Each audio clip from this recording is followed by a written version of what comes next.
Voter പട്ടിക തയ്യാറാക്കിയതിൽ കൃത്രിമം ഉണ്ടായിരുന്നു എന്നുള്ളത് പ്രതിപക്ഷം ആരോപിക്കുകയും അതിനെക്കുറിച്ചുള്ള പരാതികൾ സുപ്രീം കോടതിയിൽ ഹർജിയായി കുമിഞ്ഞുകൂടി കിടക്കുകയും ചെയ്യുന്ന പശ്ചാത്തലത്തിൽ ബീഹാറിലും വലിയ നീക്കങ്ങൾ നടത്താൻ ജ്ഞാനേഷ് കുമാർ തയ്യാറായിരിക്കുകയാണ്.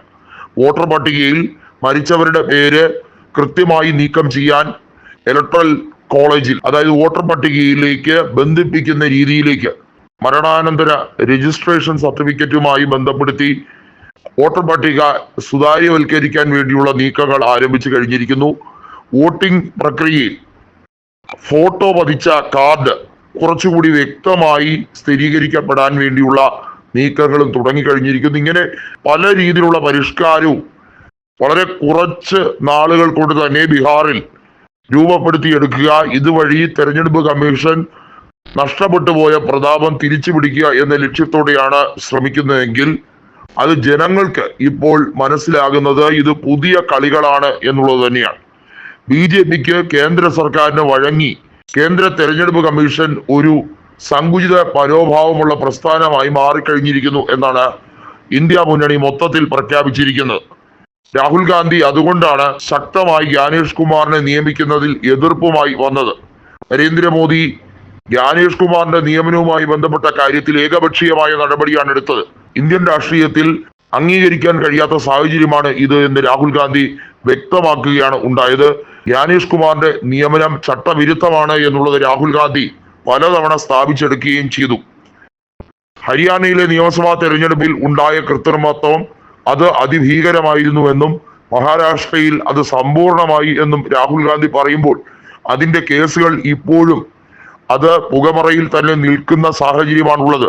ബീഹാറിൽ തെരഞ്ഞെടുപ്പ് പ്രക്രിയകളെല്ലാം ഇലക്ട്രൽ ബാലറ്റിലൂടെ നടത്തണം എന്നതാണ് BJP ഒഴികെയുള്ള മറ്റ് കക്ഷികളുടെ ആവശ്യം. ഐക്യജനതാദളിന് പോലും കൃത്യമായ വ്യക്തതയില്ല. കാരണം അവർക്കറിയാം തെരഞ്ഞെടുപ്പ് വോട്ടിംഗ് മെഷീനിൽ പല കൃത്രിമങ്ങളും നടക്കാൻ സാധ്യതയുണ്ട് എന്നുള്ളത്. BJPയുടെ സഖ്യകക്ഷിയായും അല്ലാതെയും പ്രവർത്തിച്ചിട്ടുണ്ട് എന്നുള്ള നിലയ്ക്ക് നിതീഷ് കുമാറിന് ബോധ്യപ്പെട്ടിരിക്കുന്ന കാര്യമാണ്. അതുകൊണ്ട് തന്നെയാണ് ഈ കാര്യത്തിൽ ഇന്ത്യ മുന്നണിക്കൊപ്പം നിൽക്കാൻ നിതീഷ് കുമാറിന് പോലും ആഗ്രഹം ഉള്ളത്. നിതീഷ് കുമാർ അധികാരം മോഹിച്ച് മാത്രം BJPയോടൊപ്പം കൂടിയെങ്കിൽ കൂടുതൽ അവകാശവാദങ്ങൾ ഉന്നയിച്ചുകൊണ്ട് BJP അവരെ പ്രതിസന്ധിയിലാക്കുകയും ചെയ്യുകയാണ്. തെരഞ്ഞെടുപ്പ് ഏകപക്ഷീയമാക്കാൻ വേണ്ടിയുള്ള ശ്രമങ്ങൾ BJP ബീഹാറിൽ തുടങ്ങിയതിന്റെ പശ്ചാത്തലത്തിലാണ് ജ്ഞാനേഷ് കുമാറിന്റെ ഇത്തരത്തിലുള്ള പരിഷ്കാരം. പഹൽഗാം ഭീകരാക്രമണവുമായി ബന്ധപ്പെട്ട സാഹചര്യത്തിൽ നരേന്ദ്രമോദി കൃത്യമായും ഒരു നടപടി എടുക്കും എന്ന് പറയുന്നതല്ലാതെ കൃത്യമായ ഒരു നടപടി എടുക്കുമോ എന്നുള്ളതിൽ ഇപ്പോഴും വ്യക്തതയില്ല. തിരിച്ചടിക്കും എന്ന് പറയുന്നതല്ലാതെ ഏത് രീതിയിൽ എങ്ങനെ എന്നുള്ളതിലൊന്നും ഒരു വ്യക്തതയും ഇല്ല. ആദ്യം പോയത് ബീഹാറിലേക്കാണ് സൗദി സന്ദർശനം റദ്ദാക്കിക്കൊണ്ട്. അത് തന്നെ തെരഞ്ഞെടുപ്പ് പ്രവർത്തനങ്ങൾക്ക് വേണ്ടി ഉള്ളതായിരുന്നു എന്നുള്ളത് പിന്നീട് മനസ്സിലായി. രാഷ്ട്രീയ ചിന്താഗതി മാത്രം തലയ്ക്ക് പിടിച്ച ഒരു വ്യക്തി എന്ന രീതിയിൽ അദ്ദേഹം ഏതിനെയും മുതലാക്കാൻ നടക്കുന്ന ഏത് സാഹചര്യത്തെയും BJPക്ക് അനുകൂലമാക്കി മാറ്റാൻ നടക്കുന്ന, രാജ്യത്തിന് ആപത്കരമാണോ അല്ലേ എന്നുള്ളത് പിന്നീട് തീരുമാനിക്കുന്ന ഒരു വ്യക്തിയായി അദ്ദേഹം അധപ്പതിച്ചു കഴിഞ്ഞിരിക്കുന്നു എന്നുള്ളത് രാഹുൽ ഗാന്ധി മാത്രമല്ല എല്ലാ പ്രതിപക്ഷത്തുള്ള നേതാക്കളും വ്യക്തമാക്കിയിരിക്കുന്ന ഒരു കാര്യമാണ്.